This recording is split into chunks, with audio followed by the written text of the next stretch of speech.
1 Samuel capítulo 18, ou 16, perdão, versículo 18. Um texto que Deus, creio que Deus ministrou meu coração nessa semana. Fiquei alguns dias refletindo esse texto. O que soa na minha mente é a palavra coragem. Se a gente for olhar o quadro da igreja no sentido literal, nunca se viu um tempo dos cristãos tão desanimados, tão bombardeados e tão com pouca força para lutar. Nunca se viu um tempo tão trabalhoso. Mas é interessante que esse versículo 5 diz assim o texto: um dos oficiais respondeu, 1 Samuel 16, 18.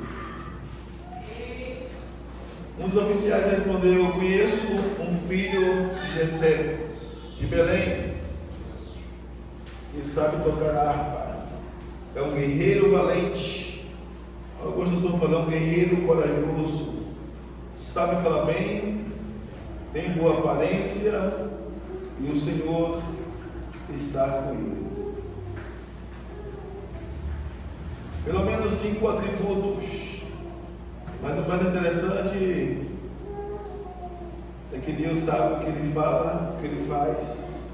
Não entendemos a sua forma de trabalhar, mas Ele está no controle de tudo. Oremos ao Senhor. Feche seus olhos, por favor. Pai Santo, em nome de Jesus, nós somos carentes da ministração do Teu Espírito. Que o Senhor possa nos conceder o favor, e que o Teu Espírito possa ministrar a Tua palavra ao nosso coração. Nós queremos sair daqui com a nossa porção, Senhor. Por favor, ministra sobre nós. Nós te damos toda a liberdade para que o Teu Espírito possa ministrar em nós, Senhor. No nome de Jesus, a Ti imploramos e desde já agradecemos para a glória do Teu nome. Amém? Pode sentar, queridos. Um dos soldados do rei Saul, por incrível que pareça, ele conhecia Davi, sabia da sua habilidade, tinha discernimento de quem era Davi, a quem ele servia, a ponto de dizer que ele, além de conhecer esse filho de Jessé, ele toca bem, ele revelou seu aspecto, sua aparência, ainda disse para Saul: o Senhor está com ele. Não tem coisa melhor, às vezes nós não percebemos, né? Quando alguém chega para nós e diz: eu queria ser um servo do Senhor igual a você, eu queria ser uma serva do Senhor igual a você.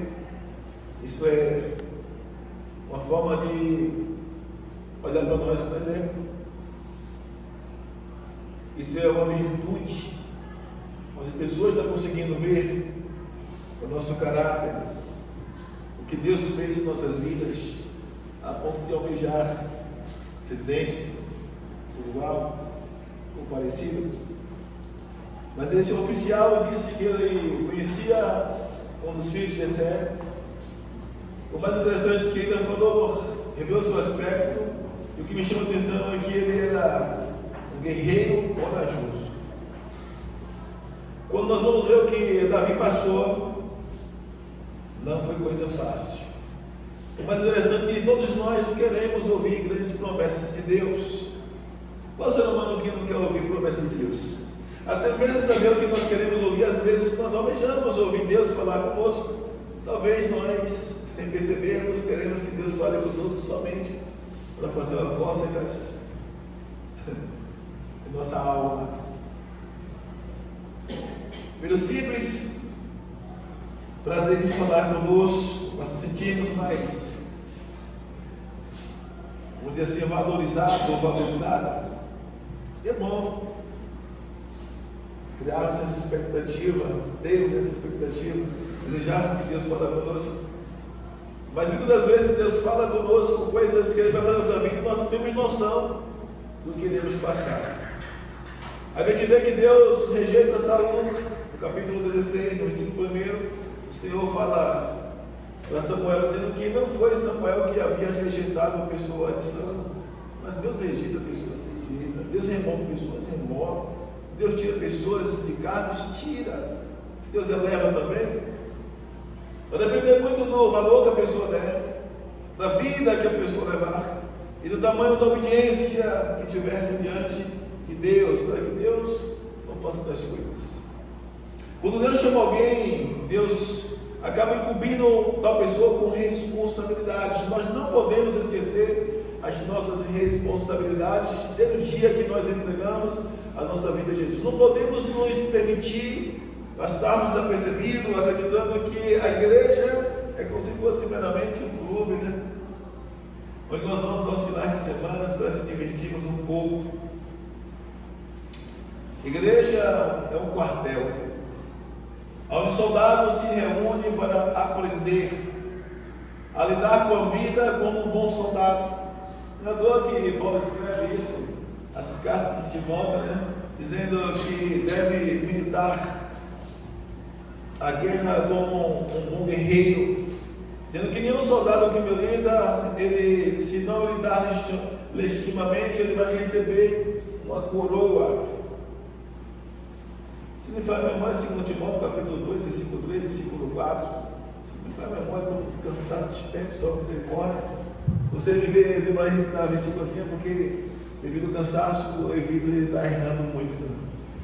Mas ele fala que nenhum soldado que guerreia ou que foi intimado a ser soldado, ele pode viver de qualquer maneira. Ele tem que militar de uma forma legítima para que alcance a coroa da salvação, a fim de agradar aquele que o alistou para a guerra. Então nós temos que ter isso em mente. Nós somos chamados para uma guerra. Nesta guerra nós temos vários inimigos. E o primeiro inimigo nosso é nós mesmos. É só você olhar um pouco a sua mente depois que entregou a vida a Jesus, ou logo após entregar a vida a Jesus, os conflitos que ficam na mente. Eu costumo dizer que até mesmo antes de nós aceitarmos Jesus, nós já ficamos em conflito. Só basta pensar em aceitar Jesus, logo vem os conflitos. Se eu aceitar Jesus, não vou mais poder beber, não vou poder mais dançar pagode, não vou poder dançar o sujão, o forró, eu não posso mais estar nessas festas pagãs. Vai começar o conflito, vou, não vou, vai, não vai, sempre não vou, abrir mão, não vou, começam os conflitos. Então é uma guerra, é uma decisão. A primeira guerra começa consigo mesmo, onde nós ficamos cheios de conflitos e ao mesmo tempo inseguros se nós iremos conseguir vencer ou não, vamos conseguir permanecer ou não. E tem muitas pessoas que desistiram de entregar a vida a Jesus, desceram dessa cultura sem ter outra oportunidade, porque não abraçou a única oportunidade que deveria abraçar.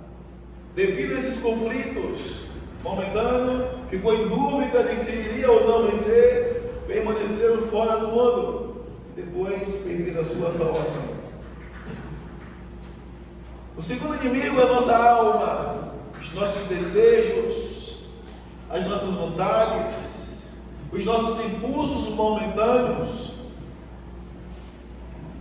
que muitas das vezes nós estamos até mesmo controlados pelo inimigo.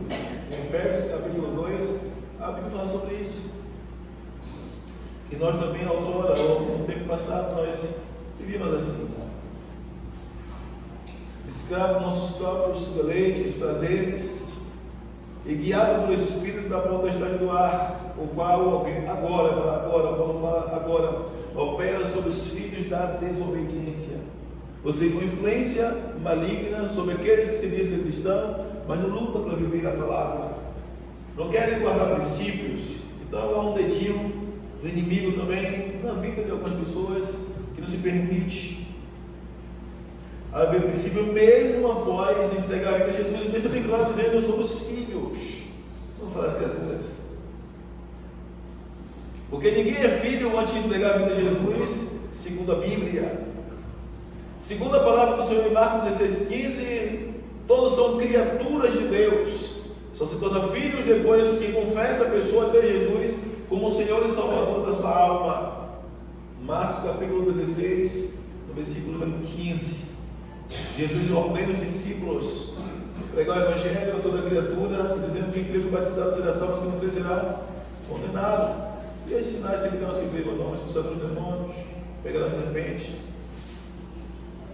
E ainda se bebeu alguma coisa mortífera, não lhe fará dano algum.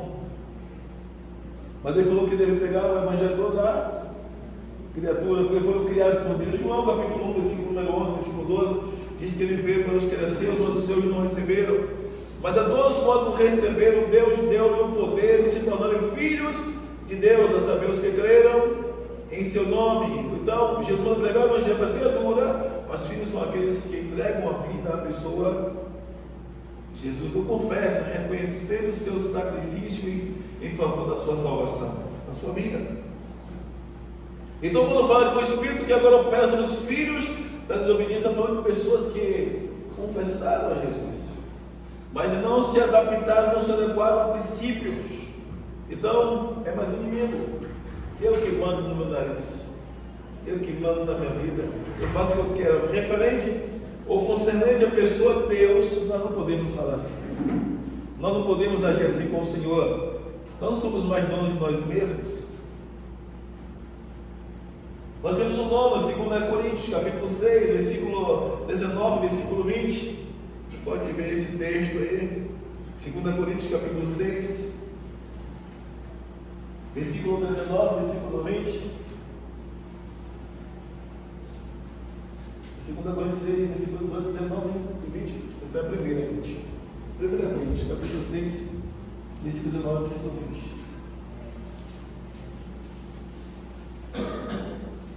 1 Coríntios, capítulo 6. Olha, acaso não sabem que o corpo de vocês é templo do Espírito Santo, que está em vocês, o qual receberam de Deus, vocês não são de vocês? Quando nós entregamos a Jesus, nós não somos mais donos de nós mesmos. Então, nosso corpo não é para ser mais usado da forma que usávamos antes de entregar nossa vida a Jesus. O nosso corpo agora tem que ser controlado, prescritível da palavra, ser casa de Deus. O mais interessante é que em 1 Pedro, capítulo 2, versículo 22, Efésios 2, 22, 1 Pedro 2, 5, 1 Pedro 2, 5. Eu vou citando um versículo, às vezes um livro, tem o mesmo texto com você frente, acaba me confundindo no versículo, mas é 1 Pedro 2,5.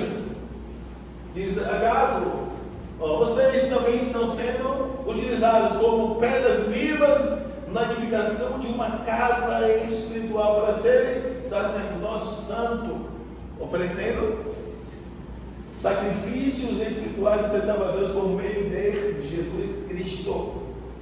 Nós não somos nós mesmos, e Deus quer nos edificar para sermos casa, como sacrifício espiritual para Deus vivo. Efésios 2,22, por favor. Efésios 2,22, só para nós darmos introdução. Nós somos soldados, estamos em um quartel para aprendermos a viver de acordo com a vontade de Deus, para não sermos reprovados. Olha, neles vocês também estão sendo edificados junto para se tornarem morada de Deus por seu Espírito. Alguns traduções falam como um edifício para a morada de Deus no Espírito. Ou seja, quando nós entregamos a vida a Jesus, submetemos à vontade de Deus, aplicamos o princípio da palavra, Deus vai passar a habitar em nós, vamos ser morada de Deus por intermédio do seu Espírito. E quando entendemos o propósito para o qual Deus nos resgatou, submetemos a Ele, nós vamos conseguir sermos uma casa espiritual e sermos pessoas bem sucedidas. Então, a gente vai ver os cristãos andando de qualquer jeito. Mas diga para a pessoa do seu lado: mas você não é qualquer um cristão. Nós temos que viver os princípios da palavra, ainda que doe nós, ainda que nós não gostemos de ouvir, ainda que nós desejássemos que fosse diferente. Às vezes nós queremos imitar o mundo, às vezes temos comportamento, podemos termos comportamento, e que para nos agradar, para satisfazer o desejo da nossa carne, queremos imitar as coisas do mundo. A gente vê isso em muitos lugares aí. Forró gospel,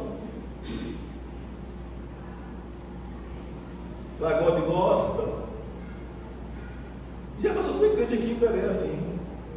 E aqui dentro da adoração, no som do carro, forró gospel. Pagode gospel. Reggae gospel. E eu olho assim, misericórdia. Na primeira carta de João 2, versículo 15, a Bíblia deixa bem claro: não ameis o mundo, nem o que no mundo há. Olha a contramão do cristão, né? Ou seja, nós temos que adaptar os princípios da palavra, não é viver como o povo do mundo vive.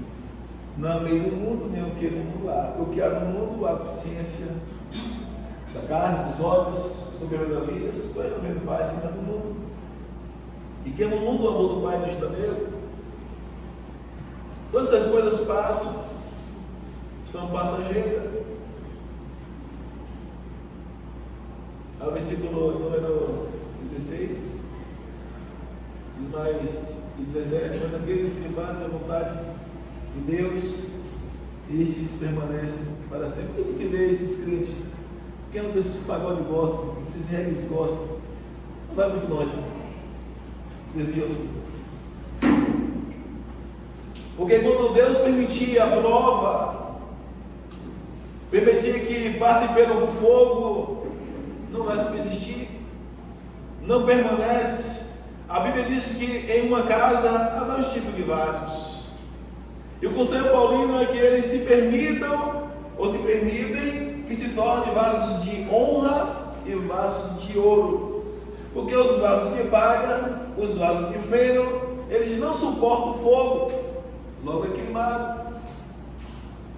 Então, se o cristão quiser ser um cristão autêntico, firme e forte, ele tem que viver os princípios estabelecidos por Deus, para que nos momentos de turbulência, firme na palavra, firme na rocha, eles não desistam, ou não desistam. Jesus falou sobre isso, sobre a tempestade, várias vezes na Bíblia. Ainda há pouco eu estava ali orando, eu lembrei de um texto, daqui a pouco eu vou citar ele, eu disse: meu Deus, é profundo demais. Isso é muito profundo. Jesus, em Mateus capítulo 7, a partir do versículo número 23, 24, versículo 24, ele faz a comparação das casas, mostrando para nós quem ouve e pratica, quem ouve e não pratica, ou seja, quem põe em prática os princípios e quem não põe em prática. Aqueles que põem em prática, eles estão dispostos a superar os problemas que eles enfrentam, as circunstâncias da vida que eles enfrentam, eles não abrem mão de estar firme na palavra, estar firme na rocha. E Jesus faz uma comparação dizendo que aqueles que obedecessem a sua palavra, ia vir contra ele rios, ventos, tempestades, ia bater com ímpeto, ou seja, com força. A palavra ímpeto significa com força. Bater com força naquela casa e não poderia abalar. Vocês conseguem entender o que significa isso? Jesus usou linguagem figurativa para nós entendermos que todos os cristãos que de verdade que ele foi chamado têm que entender que irão passar por problemas, irão passar por dificuldades. Esses, em linguagem figurativa, esses ventos, chuvas, enxurradas, então vão se preparem para os problemas da vida. E ainda ele tem a preocupação de mostrar para nós a solução para nós permanecermos firmes e não se permitirmos sermos levados por tais problemas. Só existe uma forma: se nós estivermos firmes na palavra. Esse estar firme na palavra ia tornar a pessoa enraizada em Jesus, a ponto de ele passar pelas enxurradas, pelas enchentes, pelo vento e não ser abalado, ele não desviasse dos caminhos do Senhor. Às vezes nós pregamos ou somente recitamos o que está escrito, mas nós não se aprofundamos para nós compreendermos ou dar a entender às pessoas que nos ouvem, para eles aplicar a sua vida e se preparar para os problemas que irão enfrentar no futuro. E, na verdade, Jesus está usando linguagem figurativa, mas para nós entendermos que não vai ser fácil sermos cristãos. Tem um texto em 2 Timóteo, se não me faz memória, capítulo 3, versículo 11, que diz que todos aqueles que quiserem andar piamente em Cristo Jesus padecerão perseguições. Em Marcos também, no capítulo número 6, a partir do versículo 46, Jesus também manda os discípulos entrar no barco. Esses discípulos entrando no barco, Jesus fica cá em terra, despedido da multidão. E manda os discípulos adentrar, mar adentro. Mas Jesus fica cá com a multidão. Quando Jesus fala isso, permite que os seus discípulos passem por isso, e permite que isso fique escrito na Bíblia, é para nós entendermos em linguagem figurativa que não vai ser fácil para nós como cristãos. E quanto mais obedecemos a Deus, quanto mais submetemos a Deus, mais dificuldade como um ser humano natural vamos ter de se adaptar. Nós sofremos apertos todo o tempo. Existem momentos que nós, se nós vacilarmos, nós vamos ser influenciados a mentir, a enganar, a receber suborno. E o cristão aí não pode ser dessas coisas. E aí quando disser que vai fazer ou acabar fazendo, logo vai ser reprovado por Deus. O cristão não pode viver uma vida de engano. Mas Jesus já estava falando para nós há muito tempo, também as suas linguagens figurativas, com parábolas, dizendo que nós iríamos passar por vários problemas. Os discípulos não sabiam o que ele esperava. Agora imagine Jesus falando com a gente, vá por esse caminho. Os discípulos ouvem a voz de Jesus, entram no barco e vai atravessar. A Bíblia diz que de repente começou a soprar os ventos. E os discípulos começaram a ficar apavorados, de uma forma tão terrível que eles ficaram angustiados. E Jesus vem andando sobre as águas. E já estavam desesperados, angustiados, e ver Jesus vindo andando por sobre as águas. E a Bíblia diz que eles começaram a gritar de uma forma desesperada, a ponto de dizer: é um fantasma. Precisou Jesus se aproximar deles e dizer: não tenham medo, coragem, sou eu. E se aproximar daquele barco, adentrar aquele barco, trazer calmaria sobre aquele barco para os discípulos saberem quem era ele. Às vezes nós não compreendemos o porquê que Deus permite tantas coisas difíceis em nossas vidas. Eu costumo dizer que para Deus ser o Deus do impossível em nossa vida, temos que passar por circunstância que pareça ser impossível a todas as capacidades e limites humanas. Ou seja, se você não passar por uma situação difícil, por a qual você vê que todos os seus meios, toda a sua capacidade, ninguém pode lhe ajudar, Deus acaba se intervindo para lhe dar livramento. Você vai saber que existe um Deus que Ele pode o impossível na vida da pessoa. Se você não passar por um momento difícil e Deus lhe poupar, você não vai conhecer o poder desse Deus. Então, para Deus aparecer ser o Deus impossível, tem que permitir que você passe por situações impossíveis. A questão é: você está pronto para isso? Agora imagine, né? A gente narra esse texto, ou alguns textos bíblicos, se alegramos com o poder de Jesus, mas não se preparamos para enfrentar tais problemas. E é devido a esse comportamento cristão que tem muitos crentes que estão desviando, porque não estão preocupados em praticar, em viver a palavra. E quando nós ouvimos a palavra, isso aconteceu com os apóstolos, com os discípulos, pode acontecer comigo. Deus pode mandar fazer alguma coisa, eu posso tomar a decisão de obedecer, e de repente o vento se levantar. E quando o vento se levantar, qual vai ser o meu comportamento? Será que você é uma pessoa forte? Será que você é uma pessoa corajosa? Será que você é uma pessoa determinada em continuar servindo? Eu vou ficar igual a galera da Angola: estou fraco, estou fraco, estou fraco, estou fraco. Qual vai ser o meu comportamento diante dos levantes? Diante dos problemas, diante das dificuldades. Imagine você estar dentro desse barco, onde Jesus mandou atravessar para o outro lado, e de repente você vê as ondas bater. E todos eles ficaram desesperados. Será que você fica ali tranquilo? Umas 2 vezes, eu não me recordo hoje, talvez, acho que umas 2 vezes, eu vi aqui o ferryboat, alguns vídeos na internet, umas ondinhas bater, alguma aguinha voar dentro da ferryboat, e as pessoas começaram a gritar de uma forma desesperada.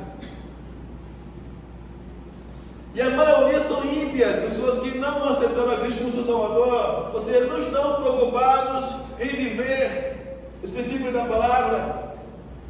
Há pouco tempo o rapaz me falou que ele estava em um barco em Jerusalém, no Mar Morto.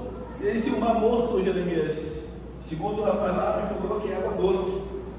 E esse Mar Morto, ele não é o mar de uma forma literal, é um lago, só que é enorme. Não uma praia mesmo, não.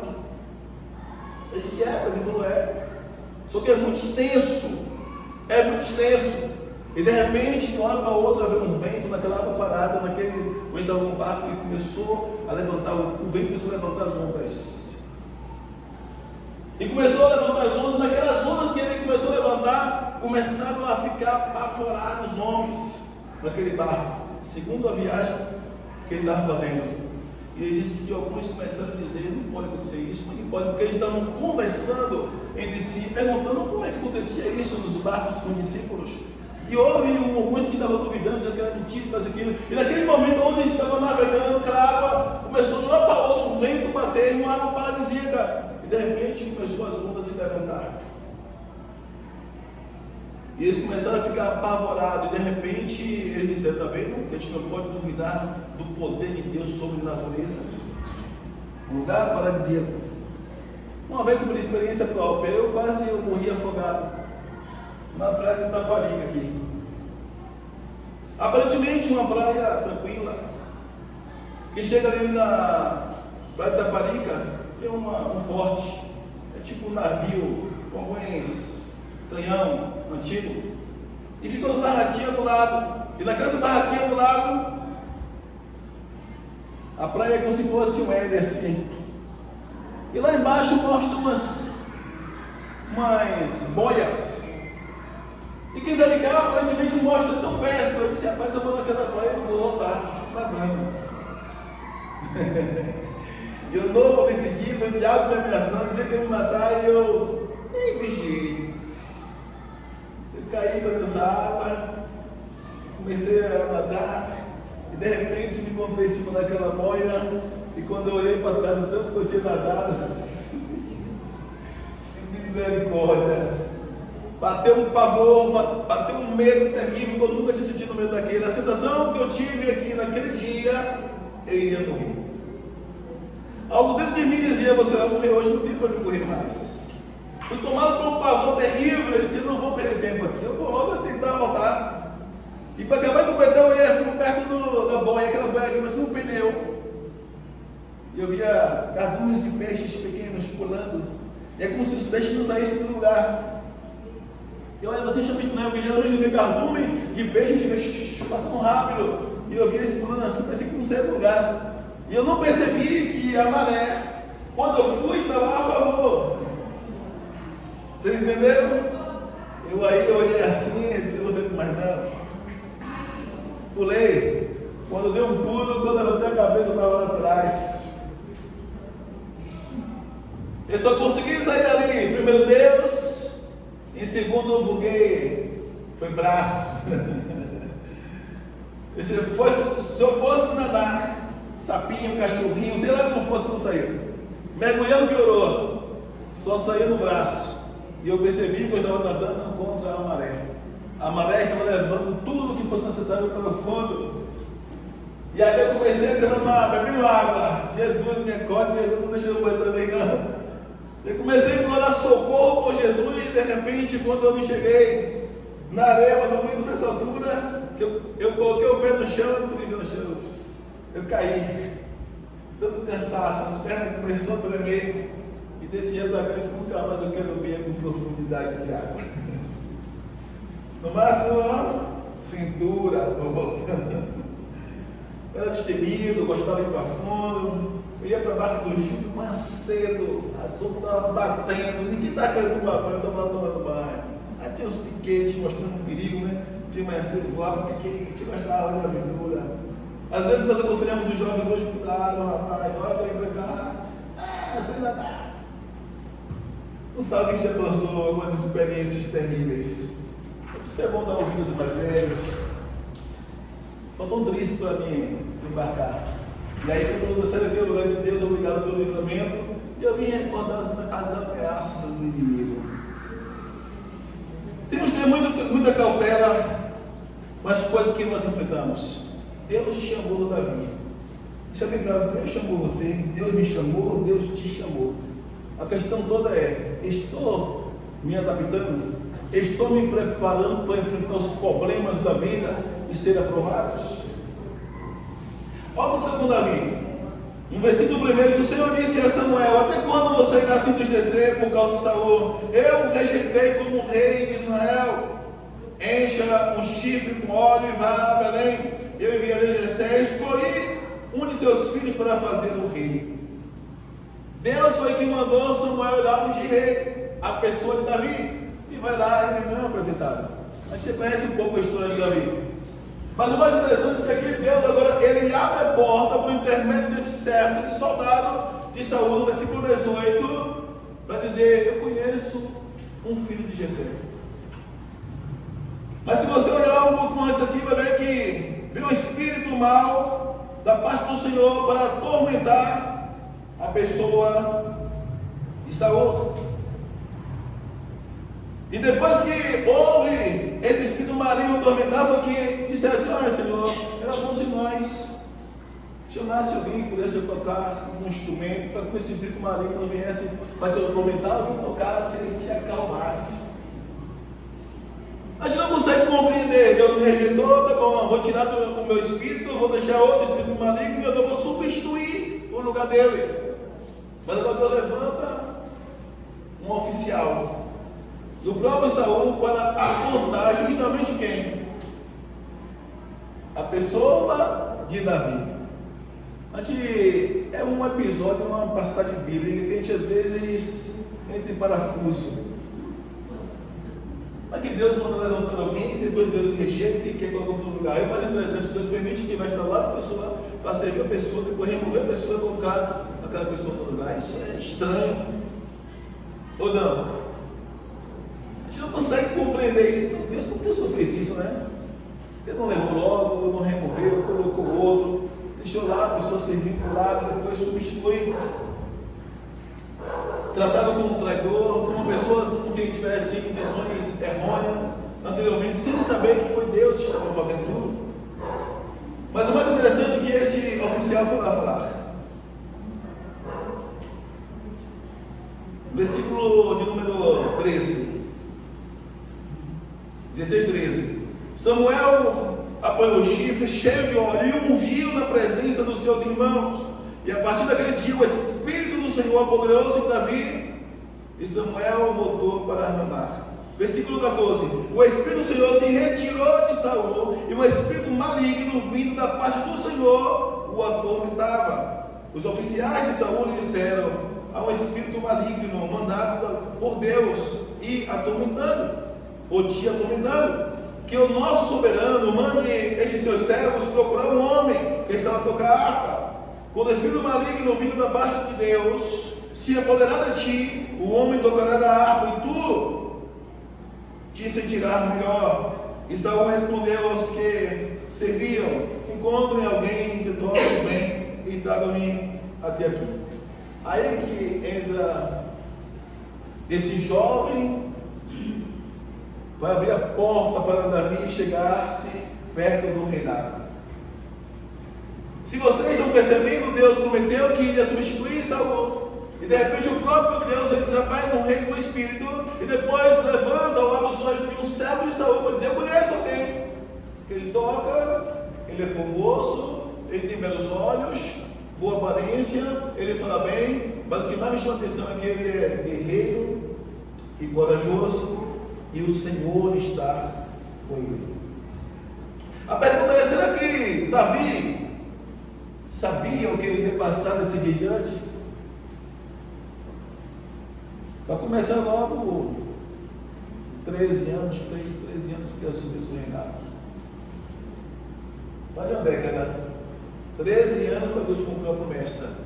13 anos sendo observado, visto como suspeita, visto como traidor, visto como alguém que queria trair, cheio de inveja da pessoa que saiu contra ele, querendo matá-lo.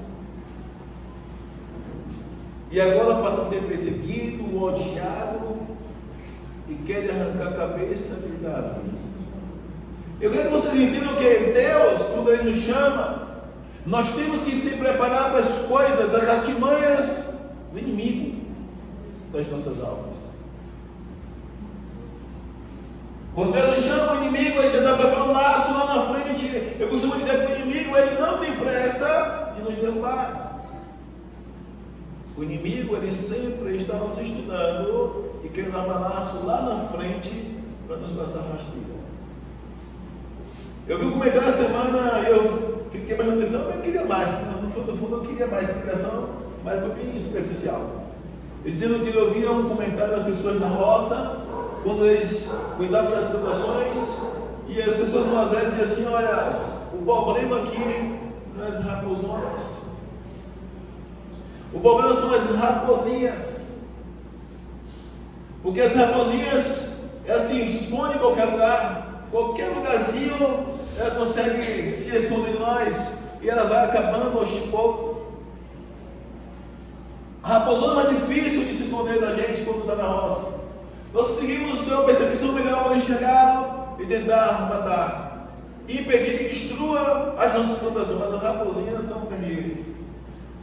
Ele dando uma ilustração para nós entendermos que o problema, às vezes, é o inimigo, não é quando ele arma um laço grande, ou quando arma um laço pequeno, e nós não levamos em conta o perigo que é. E ele falou assim: cuidado com os pecadinhos. Não podemos enumerar pecado, então pecado eu posso, então pecado eu não posso. Ou seja, pecado grande eu não posso, e pecado pequeno eu posso. Cuidado com os pecadinhos. Ele começa igual as raposinhas, aos pouquinhos. E ainda vinha na foto assim, o rapaz com a raposinha alimentando, e depois o rapaz sendo comido pela raposa grande, que era pequena no passado. Dando a entender que os pecados pequenos nós não podemos cometer, nem abrir brecha achando que ele é menor que os outros pecados, porque esse pecado pequeno vai se tornar grande e vai chegar o tempo de levar a pessoa à morte. Davi, ele aprendeu na raça a lidar com os problemas, com as perseguições. Mas o que me chama a atenção, uma das maiores virtudes de Davi, com exceção a comunhão com Deus, era uma vida de coragem que ele tinha, uma vida determinada em servir a Deus. Ele não se movia. Aí nós pela manhã você vê 1 Samuel capítulo 30, na batalha que ele enfrentou, ele enfrentou uma batalha, sendo batalha, e acabou entrando em outra, na cidade de Ziklag.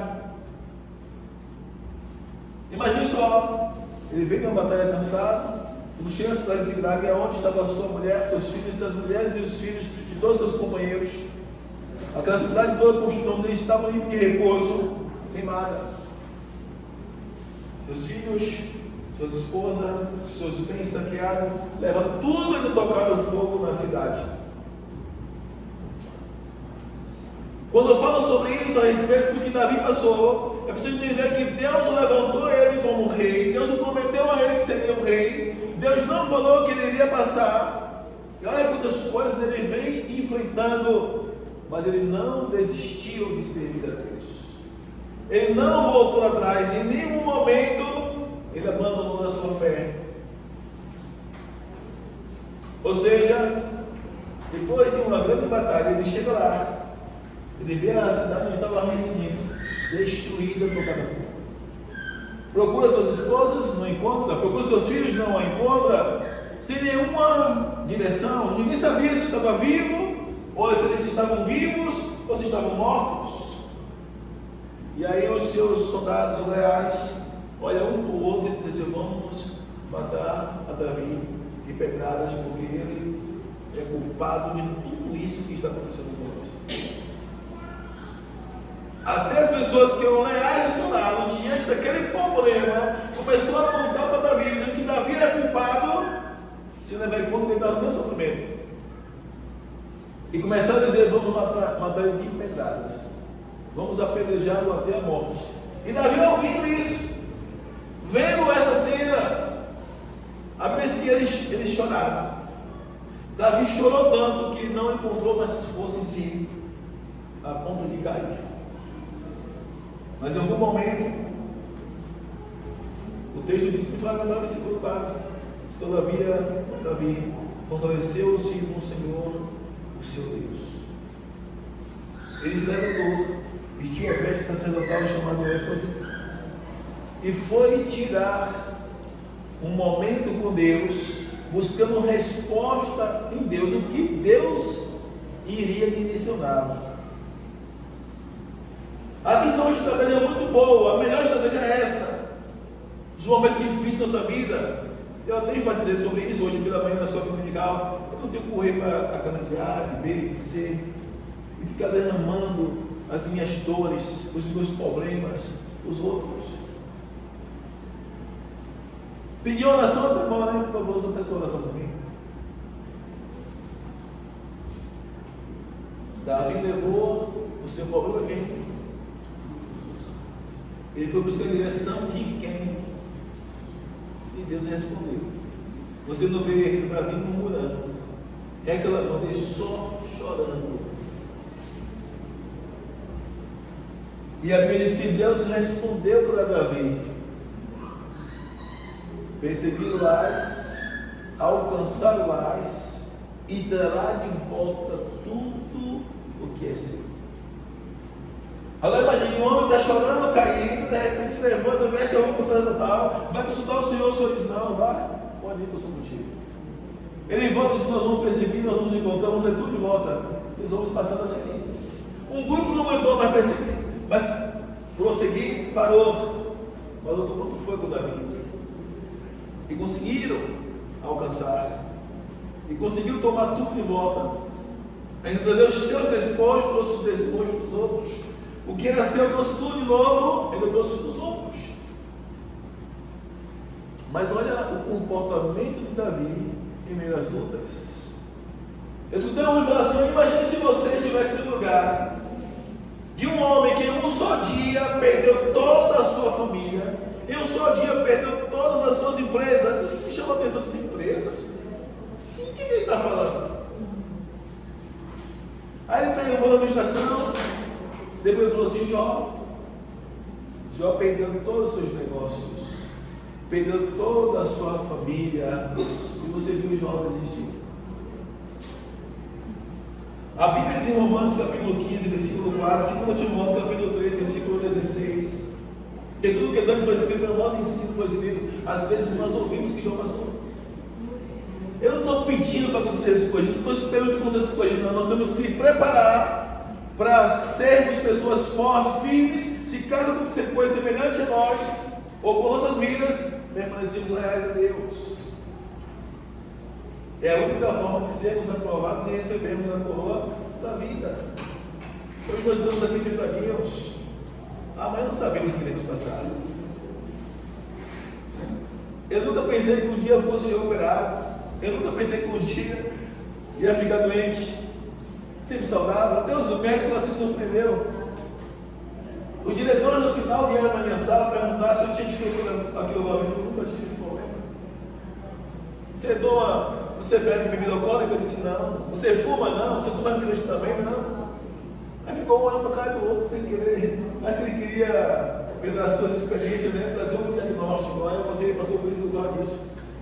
E as coisas que eles perguntaram se eu ingeria ou não ingeria, ficaram tudo parado. Não tiveram respostas para mim. Também eu tinha falado que tinha sofrido acidente meu. Isso é mais interessante. E de repente eu me encontro na sala do hospital, o médico para mim: eu vou te cortar daqui a pouco, só abrir para a sala de cirurgia. E aí dá um nó na mente: Deus, eu vou ser operado. 12 dias. No 12º dia após o acidente. E quando eu recebo algo de sábado ainda, o médico falou assim para mim: você vai ter que procurar um proctologista que trate a pélvica, porque isso não afetou a sua próstata. Esse lixo ainda vou ter que ir dar de médico ainda. Eu nunca pensei em passar isso, ou seja, eu sempre fui uma pessoa cheia de fé, cheia de esperança, cheia de sonhos. Em 2023 eu estava com aquela expectativa, nesse ano eu tive a congregação.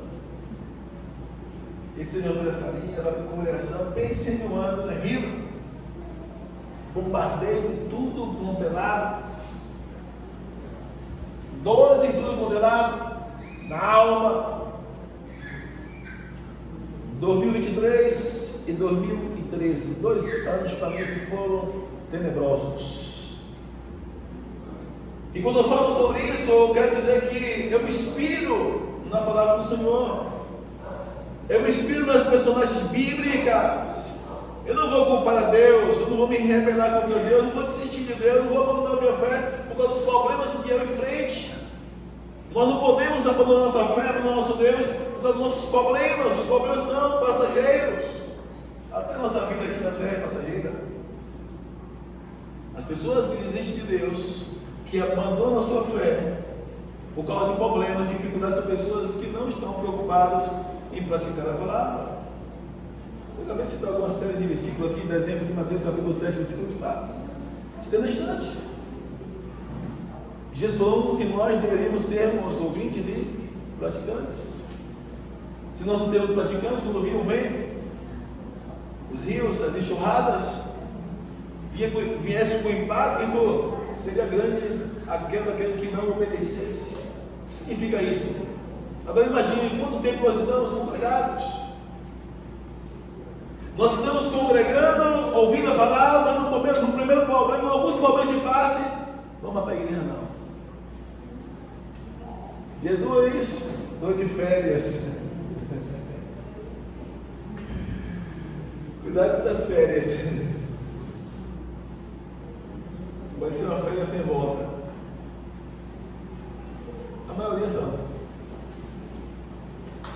Aqui nós vamos ver Deus, antes de revelar para esse jovem que era Davi, ele havia escolhido. Deus já sabia que ele era um guerreiro corajoso. Deus já sabia que ele ia glorificar o seu nome por tudo que ele viesse passar.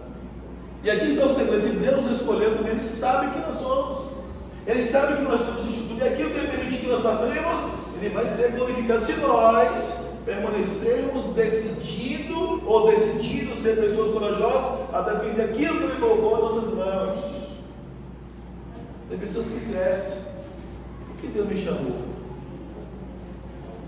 Agora se der Jesus, né? Agora não vou passar por luta, não vou passar por dificuldade nenhuma, né? O próprio Jesus falou que no mundo tereis aflições. Muitas são as aflições dos justos, do farinho. Andando e chorando, voltando com seus molhos. Não falou sorrindo. Não falou que vão perseguir quem serve ao diabo. Serão odiados por todos a gente por minha causa, por causa do meu nome. São os cristãos. Tem lugares aí que as pessoas não querem mais nem ouvir. É crente. Tem presos na cidade que não querem nem ouvir mais. É crente. Eu não quero ver crente. Eu não quero crente na minha empresa. Todos os crentes que trabalham comigo fazendo grandes problemas. Já ouvi isso de empresários. É mesmo, velho. Não quero mais. Esquecer a sua identidade. Mas como é louvável, como é motivo de glorificar a Deus os grandes servos, porque a Bíblia diz que devemos servir aos nossos senhores como tivesse servido ao Senhor. Se todos os cristãos aprendessem a ser servo, obediente à palavra, eles não teriam esse ponto negativo nas empresas. Eles fariam a sua obrigação, como dá o exemplo de José.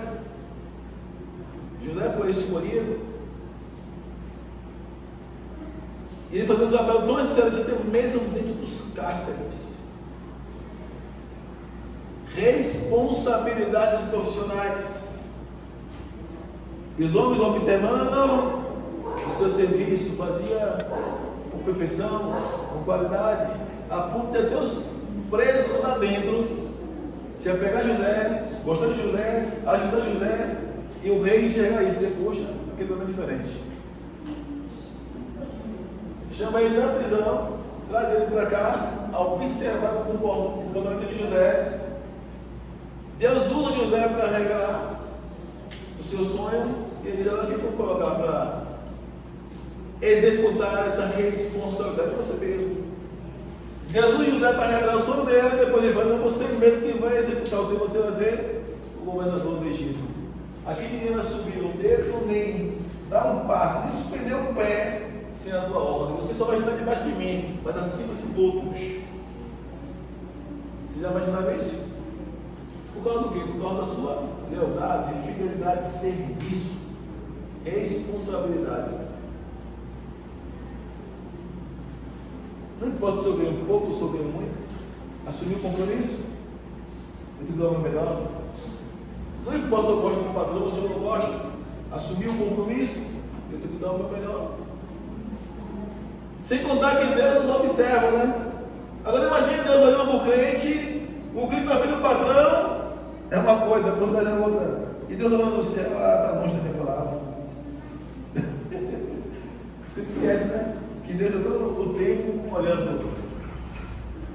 E não só quando faz o bem, até mesmo quando faz o mal. Provérbios capítulo 15, versículo 3. Os meus olhos estão em todos os lugares, contemplando os bons e os maus e os bons, em todos os lugares. Deus vê tudo o que nós fazemos, Deus vê tudo o que nós falamos, e Deus sabe muito bem quem nós somos. E é por isso que Deus permite algumas situações para nos tratar. Deus permite situações que às vezes até nós mesmos duvidamos. Será que é o Senhor mesmo? É eu. Misericórdia. Sou eu que estou fazendo isso mesmo. Misericórdia, irmão. Deus não quer ser mais direto, né? Precisa mudar aqui, aqui, aqui. Aí Deus permite algumas situações. A parte ruim é que o silêncio, às vezes, nós ficamos sem saber o que fazer. Mas a parte boa é que o salmista disse que a tua vara, o teu cajado me consola, ou seja, eu não estou abandonado, né? Está doendo, mas o Senhor está me corrigindo.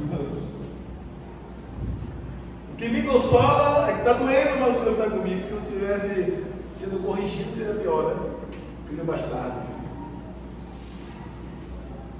Aqui está um exemplo de um homem corajoso. Eu vou pular aqui rapidinho aqui, talvez você está aqui nesse instante, no livro de Atos dos Apóstolos, no capítulo número 27, a partir do versículo 20.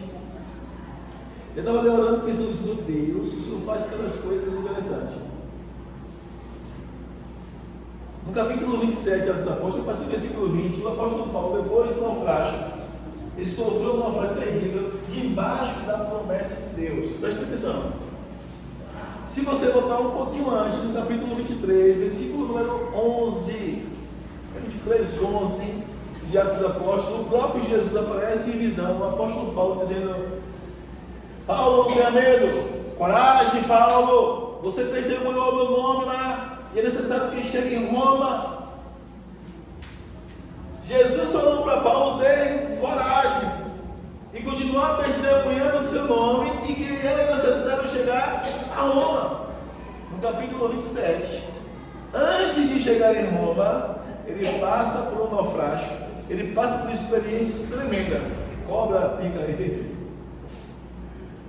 Olha, Deus falou que ele apareceu lá, não apareceu, né? Quando arrepentou, não apareceu, né? Picado de cobra, o navio só ficou só os pedaços. O anjo apareceu ao apóstolo Paulo, e ele chega lá assim: ó, não havia mais, era tanta tempestade que não tinha mais, há vários dias, não tinha nem dia nem noite, tinha só escuridão, só tempestade, não conseguimos ver nada, a ponto de fugir de nós toda a esperança de salvar-nos. Para entender o texto, em algum momento ele duvidou: será, Deus, que o Senhor que fugir de toda a esperança de serem salvos significa que ele pensou que ele ia morrer no naufrágio. E eu fiquei olhando, meu Deus, o Senhor tinha falado com o apóstolo Paulo antes. E por que ele falou isso? Coragem, Paulo! E agora está dizendo que ele perdeu toda a esperança de sobrevivência. Ou seja, ele pensou que eles iriam morrer naquele naufrágio. Agora imagine se Jesus fosse assim, Paulo, coragem, você vai ser picado pela cobra, o navio que você vai ficar quase a pico, vai ficar quase a não vai sobrar nenhuma parte inteira, vai se destruir totalmente. Você não sabe o que espera, Paulo. Jesus não falou que ele queria passar por isso, só falou que ele ia chegar lá. Aqui nós entendemos que Deus fala conosco, vai fazer com nossas vidas, mas temos que aprender a se preparar, a se adaptar aos problemas que iremos enfrentar. Vocês estão conseguindo entender o que eu quero dizer, gente? Amém. Amanhã, se alguém lhe afrontar, qual será o seu comportamento? Se amanhã você sofrer um assalto, qual será o seu comportamento? Hein? Se a polícia bater na sua porta injustamente lá e querer lhe prender, pensando que você é outra pessoa, qual vai ser o seu comportamento? Se o diabo lhe ameaçar na sua casa hoje, vai lhe matar se você continuar no cristianismo, qual será o seu comportamento? Se Deus permitir uma situação difícil na sua vida amanhã, você vai permanecer tendo coragem? Às vezes nós não pensamos assim, né? Não refletimos dessa forma, né? E nem se preparando para essas circunstâncias. Quando eu falo sobre isso, o cristão está sempre pronto para saber lidar com as situações. Saber se posicionar como cristãos, como servos. Para glorificar a Deus pelas suas decisões e atitudes. Engraçado que Deus só promessa para a gente, mas Deus não fala. Para mim, não falou que eu ia passar nada disso. Deus não falou que eu ia passar nada disso. Eu lembro que certa vez eu permiti uma situação difícil na minha vida e de repente Deus levantou alguém para cantar um hino. E naquele hino Deus falava no meu coração. O hino era só lado ferido, o rei conta contigo. Aí disse, rapaz, o Espírito Santo bradou no meu coração. E eu saí do templo para chorar. E quando eu saí do templo para chorar, aí Deus levantou uma pessoa, foi ao meu encontro e disse, filho, tu não entendes o que tu estás passando. Hoje você não entende, mas amanhã tu entenderás. Tudo o que você está passando é permissão minha, sofrimento. Mas amanhã você vai entender. Isso é bem. Parece que tinha um boi no inimigo passando assim. Eu chorava, uma dor terrível na alma. E Deus falou que era Ele que estava permitindo. E que eu não entendia. Aí Deus falou assim, porque eu dou coisas grandes para entregar em sua mão. Eu nem sonhava com ir pastor. Eu nem sonhava ser pastor da igreja. Nem passava isso pela minha cabeça. Às vezes, a gente não entende o trabalhar de Deus. A gente não compreende o trabalhar de Deus. Mas uma coisa é certa, Deus só vai confiar alguma coisa grande na sua mão se depois das provas que Ele permitir você sair aprovado ou aprovado. E as provas de Jeová geralmente está envolvido a alma, a vida sentimental. Ou seja, vai mexer com tudo, sua vida sentimental, sua vida emocional. Imagina Davi, está perto de Saul, sorrateiramente olhar para Davi, pegar uma lança, dizer, vou gravar ele na parede. Davi estou aqui servindo, um servo leal. Davi não tinha nada a ver com os sentimentos que ele tinha de si contra a pessoa de Davi. Até o seu filho, Jonas, fala: papai, não precisa fazer isso, irmão, soldado leal. Logo Davi, o Senhor mesmo tem visto que ele tem dado sucesso para o povo de Israel, para o exército de Israel. Até o rei sabia. O rei dizia assim atrás, sempre busca da minha filha, 300, um homem destemível, um homem corajoso. Sem contar que teve pessoas que atravessou no caminho. Isso me faz lembrar o capítulo 25, esse mesmo livro aí, se me faz a memória. O homem negou o pão, ele iria matar aquele homem, decidiu matar aquele homem que negou o pão. Ele fez benefício em ajudar os soldados, os servos daquele homem. E quando ele pensou aquele homem, o homem disse: olha só o que o homem fez. Quem é esse Davi? Hoje tem muitos servos fugindo dos seus senhores. Vocês entenderam o que foi mexer com Davi? Ele julgou Davi ser um impostor, ser um traidor, sem Davi ser. Ele achou que Davi estava fugindo de Saul como se fosse um traidor, que ele deveria morrer. Aí Davi ficou furioso e disse: eu juro pelo nome do Senhor que ainda hoje não ficará um homem naquele lugar. Vou matar todos. Ele está me julgando de uma forma errônea. Eu sempre fui leal ao meu rei, mas agora eu não lembro dele. E aí a sua esposa, me chama agora, a Abigail, né? Esqueci o nome dela agora, acho que a Abigail vai lá, se interfere para interceder pela vida daquele homem. Se me engano, no versículo 28. Sei que no finalzinho desse capítulo, ele diz que ele morreu engasgado.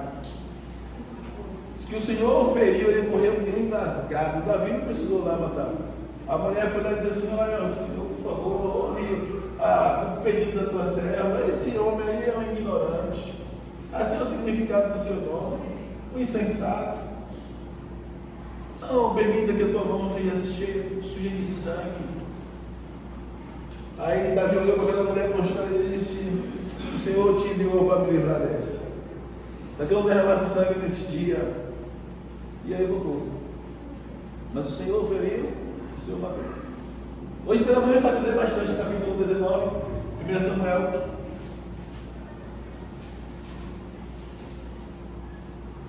Versículo número 20. Livramento de Deus para a pessoa de Davi. Olha como Deus amava Davi. Então Saul enviou alguns homens para capturá-lo. Todavia, quando viram um grupo de profetas profetizando, dirigidos por Samuel, o Espírito de Deus apoderou-se dos mensageiros de Saul e eles também entraram em transe. Ou seja, profetizaram, foram cheios. 3 vezes, primeira vez, segunda vez, terceira vez, 3 vezes Saul mandou soldados para prender Davi. E quando chegava no meio do rancho dos profetas, onde eles eram subalternos de Samuel, ou seja, Samuel, líder desses profetas, o Espírito de Deus no ambiente se apoderava dos soldados e nenhum conseguia tocar a mão da vida e prender, voltava para lá. Então, chegamos lá, e o Espírito de Deus nos encheu e nós voltamos para te falar que nós não temos Davi não. Aí ele mandou outro grupo de soldados, a mesma coisa acontece. Ele mandou outro grupo de soldados, a mesma coisa acontece. Por último, Saul se acha ousado e diz: agora eu vou lá. E aí vai Saul, o coração maquiavélico, maldoso, querendo assassinar Davi. Quando chega lá, diz que ele também entrou em transe. E ele profetizou. E antes de chegar no lugar, ele já ficou cheio. E ele estava tão embriagado com a Espírito de Deus que ele arrancou suas vestes. Ficou pelado pela rua. Imagine, profetizando. E quando chegou no lugar onde os profetas estavam, ele não conseguiu nem levantar do chão. Ficou caindo no chão um dia e uma noite lá, caindo, profetizando. Imagina isso. Olha, a mão de Deus para poupar a vida de Davi.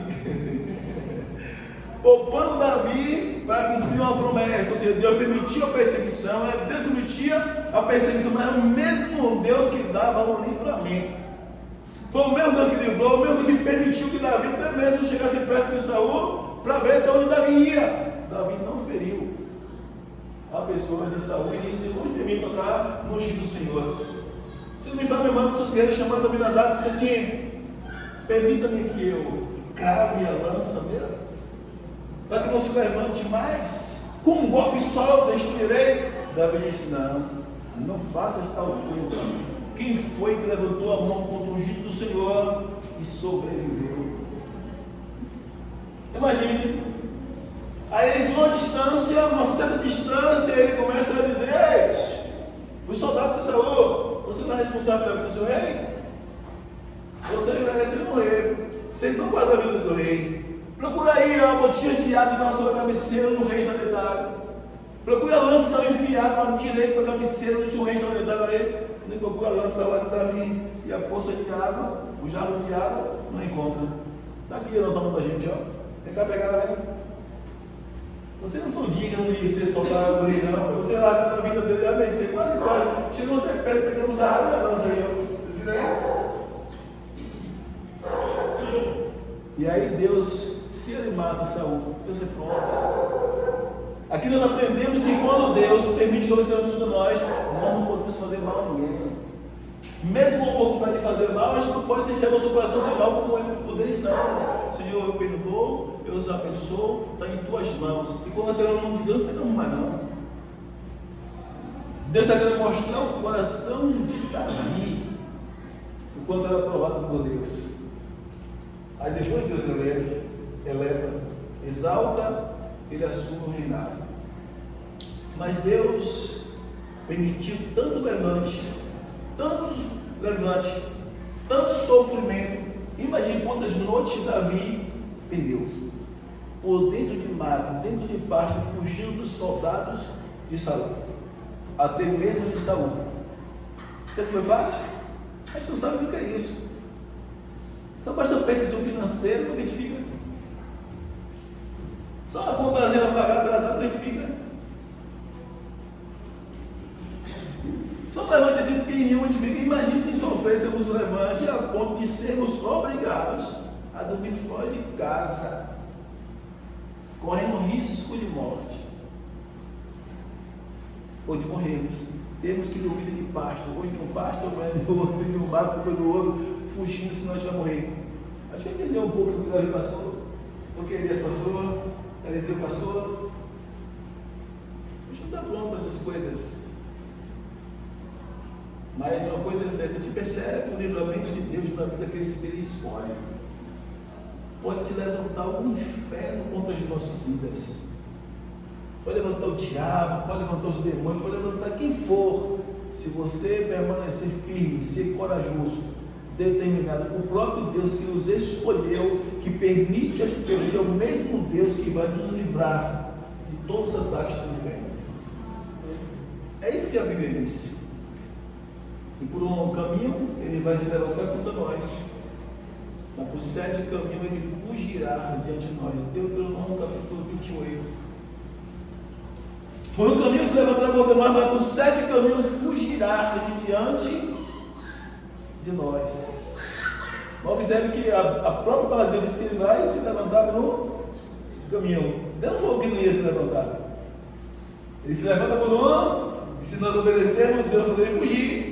Por 7. Então esse negócio do crente não sofrer regeneração é duvidoso. Por que é que a maioria dos pastores que são chamados para a libertação, eles não vão? Por que a maioria das igrejas que tem chamado para a libertação correm? Por que a maioria das igrejas que tem chamado para a intercessão correm?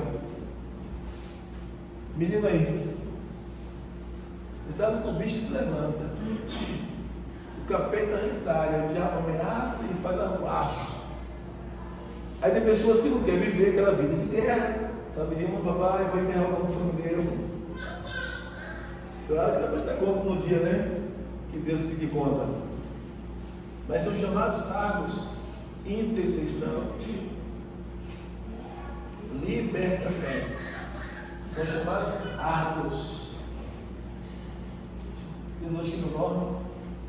Você entra em batalha espiritual, você tem um capeta de garganta, está dormindo, querendo matar dormindo, está ameaçando, você vê ele com o olho aberto, o olho fechado, terrível, falando no seu ouvido. Aí tem crente que surta. Ah, Deus, não. Tem um dia eu falei para Deus: eu não quero mais ver capeta não, senhor. Eu quero mais diabo não. Chega de estar vendo o diabo todo dia. Quero mais ver não. Dormi, o bicho apareceu. Rapaz, que negócio, você tá vendo diabo todo dia para ficar vendo esses negócios lá? Não é medo, não. Eu tirar meu sono. Se tiver essas coisas, a gente não consegue mais dormir. Mas essas coisas, olha aí. Até o dia que eu virei lá no corredor. Eu olhei para ele assim, fica aí vendo dormir, eu vou dormir. Passei por ele e fui dormir, eu ficava brigando com o diabo. Ficava dando boca com ele. Sabe que não, me olhando. Então eu matava o coração falou 2 vezes. Caiu no chão, pá, de joelho na sala. Quando eu era assim, lá, tô pisteando lá, grandão, me olhando. Orei, coloquei na mão de Deus, coloquei ele lá em pé, me olhando. Fiquei pertinho dele, eu ia pra casa assim, fiquei me olhando comigo. Vim na cama do igual a pedra. Primeira carta de João, capítulo 5, versículo 18. Aqueles que receberam a boa palavra de Deus não permanecem na prática do pecado. Santifica-se a si mesmo, purifica-se a si mesmo, o maligno não e toca. Então, se eu for assim para Deus, se ele cumprir as promessas, que eu vou construir a igreja, já me bater da hora, filho. Eu não falei isso no coração, não estava dando na hora, não tem promessa, eu não vou orar, não. É por isso que tem pessoas que têm promessa, não morrem. Só fui lembrar do promessa de Jeová, o capitão. Meu coração voltou a bater. Mas ele veio, né? Para me levantar. Tem que estar dentro. Abra seus olhos para entender as promessas de Deus. Quando Deus promessa para a gente, Ele garante. Ele garante. Eu quero concluir essa mensagem. Isaías capítulo 41, versículo 10, por favor. Versículo 13 e 43, 13. Para nós, concluir essa mensagem agora, já passou. Preste atenção lá. Por isso, não temas, ou não tema, pois eu estou com você. Não tenha medo, pois eu sou o seu Deus. Eu o fortalecerei e o ajudarei. Eu o segurarei com a destra da minha justiça. Versículo 13, por favor, irmão. Pois eu sou o Senhor, o seu Deus, que segura, que o segura pela mão direita e diz a você: não tema, eu o ajudarei. Versículo 13 do capítulo 43, por favor. Um dia eu estava na escola, a professora perguntou assim: tinha algum cristão aqui no nosso meio? Tinha eu. Você tinha mais, eu não estava com ninguém. A pessoa queria me colocar no estreito, né? Qual é o primeiro versículo da Bíblia? Se viste, é a minha senhora, né? No princípio criou Deus os céus e a terra. Então era tá bom, é isso aí mesmo. E Deus argumenta lá na palavra de Deus. Eu estava vindo aí, ainda há pouco comecei a orar ali, saí da oração, fiquei refletindo sobre esse texto aí. Desde os dias mais antigos, na tradução João Ferreira de Almeida, ele diz assim: antes que houvesse dia, eu sou. E ninguém há que possa fazer escapar das minhas mãos. Agindo eu, quem impedirá?